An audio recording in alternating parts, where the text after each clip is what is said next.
ဒီလောက်ထိကောင်းတာတွေလုပ်နေတာတော့မှအဆိုးတွေပဲကြုံနေတဲ့သူတွေရှိလား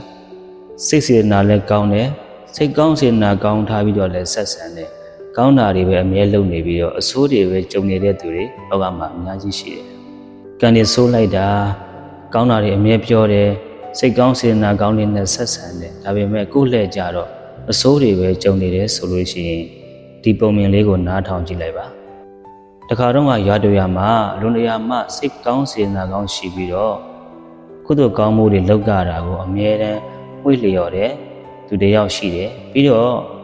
စိတ်ကောင်းစေတနာကောင်းမရှိဘဲနဲ့လူတိုင်းပေါ်ကိုစိတ်စေတနာကောင်းကောင်းမထားဘဲနဲ့အကုသိုလ်တွေကိုအမြဲလုပ်တယ်ဆိုတဲ့လူတယောက်ရှိတယ်လူကောင်းတဲ့လူဆိုးနှစ်ယောက်ပေါ့ဒီနေ့တော့လူဆိုးကခရီးသွားတယ်ခရီးသွားနေရင်လည်းလမ်းမှာတွေ့တဲ့မြလူတန်းကိုသူကပြောဆိုစိတ်ရည်တိုင်းသွားတယ်ရေဦးစင်မှာရေတောက်တယ်ရေမရှိတော့လည်းပဲဒေါသဖြစ်ပြီးတော့ရေဦးရိုက်ခွဲဖြစ်တယ်သူဟာအင်မတန်မှစိတ်ကြမ်းတမ်းခတ်ထန်ပြီးတော့ဒေါသအရင်ကြီးတယ်သူပေါ့သူကအဲ့လိုခရီးဆက်သွားနေရင်လည်းအရေးအာဝါဒကောင်းတဲ့ညောင်မင်းကြီးအောက်ကိုရောက်တယ်အဲ့လိုညောင်မင်းကြီးအောက်ကိုရောက်တော့အဲ့ညောင်မင်းအောက်မှာသူကအိဆက်နားယူနေနေအဲ့ကြကနိုးတော့သူကရွှေဦးတစ်လုံးကိုသူကကောက်ရခဲ့တယ်ပေါ့ထိုနည်းတူစွာပဲခုနကပြောတဲ့လုံနေရာမှာစိတ်ကောင်းစေတနာကောင်းထားပြီးတော့ကုသိုလ်ကောင်းမှုတွေအမြဲလုပ်တဲ့သူဒါခုနကလူမိုက်သွားခဲ့တဲ့ခရီးတစ်လျှောက်လုံးသူကထပ်သွားတယ်သူကလမ်းမှာတွေ့တဲ့မြလူအားလုံးကိုသူကကူညီတယ်ဖိမတယ်စိတ်ကောင်းစေတနာကောင်းလေးထားပြီးတော့ဆက်ဆံတယ်ပျက်စီးနေတဲ့အရာတွေကိုသူကပြုပြင်ပေးတယ်မုံမှန်ပေးတယ်အဲ့ဒီလိုနဲ့ပဲထိုနည်းတူစွာလူမအိတ်ခဲ့တဲ့ညောင်ပင်အောက်ကိုရောက်သွားတယ်သူကညောင်ပင်အောက်မှာအိတ်ဆက်အနားယူနေရင်အိယာကနိုးတဲ့ခါကျတော့အဲ့ဒီသူ့ရဲ့ပေါင်ပေါ်ကိုညောင်ကိုင်းကကျိုးပြီးတော့ပေါင်ကိုကျပြီးတော့ပေါင်ကျိုးသွားတယ်ပေါ့အဲ့ဒီခါကျတော့အဲ့ဒီလူလိမ္မာလေးကစဉ်းစားတယ်ငါဘဝတောက်လျှောက်လုံးငါဟာကုသိုလ်ကောင်းမှုတွေလည်းလုပ်တယ်စိတ်ကောင်းစေတနာကောင်းလေးထားပြီးတော့လူတွေပေါ်ကိုလည်းဆက်ဆံပါလေနဲ့ဘာကြောင့်ငါဟာအဆိုးတွေပဲကြုံနေရတာလဲသူဟာယူကျုံးမရဖြစ်တယ်ပေါ့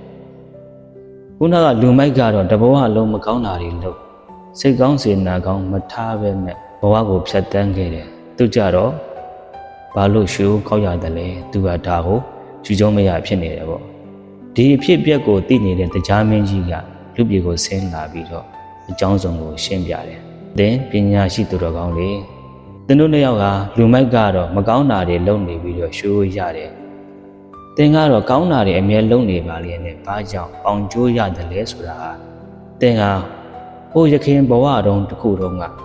မကောင်းတဲ့အာကုသိုလ်ကံကြီးမားသောအာကုသိုလ်တွေကိုသင်ဟာကျူးလွန်ခဲ့တဲ့ပြစ်မှားခဲ့တဲ့အတွက်ကြောင့်ဒီဘဝမှာသင်ဟာညောင်ပင်ပေါ်ကညောင်ကိုင်းကျိုးကြပြီးတော့အသက်တည်နိုင်လောက်တဲ့အထိအဲ့ဒီအာကုသိုလ်ကံကကြီးမားပါတယ်ဒါပေမဲ့သင်ဟာဒီဘဝမှာစိတ်ကောင်းစေတနာကောင်းလေးထားပြီးတော့ဘဝကိုဖြတ်သန်းခဲ့တဲ့အတွက်ကြောင့်သင်ဟာအသက်တည်နိုင်လောက်တဲ့အထိအပြည့်ကြီးမားပြီမဲ့လည်းပဲအသက်မတည်ပဲနဲ့ပေါင်လေးပဲကျိုးလောက်တဲ့အပြည့်လေးဖြစ်ရတာပါခုနကလူမိုက်ကတော့သူကတိတ်ဘဝတစ်ခုလုံးကတကယ်ကိုကြီးမားသောကုသိုလ်ကောင်းမှုတွေသူ့မှာရှိထားတယ်စိတ်ကောင်းစေတနာကောင်းတဲ့သူကဖြတ်သန်းခဲ့တယ်အဲ့ဒီဘဝကကုသိုလ်ကံကအရန်ကြီးမားတဲ့အတွက်ကြောင့်သူဟာဒီဘဝမှာ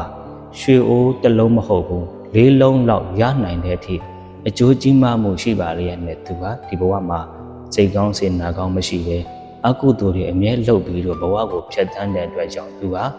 ရွှေအိုး၄လုံးမရဘဲနဲ့ရွှေအိုးတစ်လုံးပဲရလိုက်တာပါသူတော်ကောင်းလေးအဲ့လိုရှင်းပြလိုက်တဲ့အခါကျတော့မှအဲ့ဒီသူတော်ကောင်းလေးကစဉ်းစားတယ်ကြည်စမ်းငါဟာရှေ့ဘဝတစ်ခုလုံးက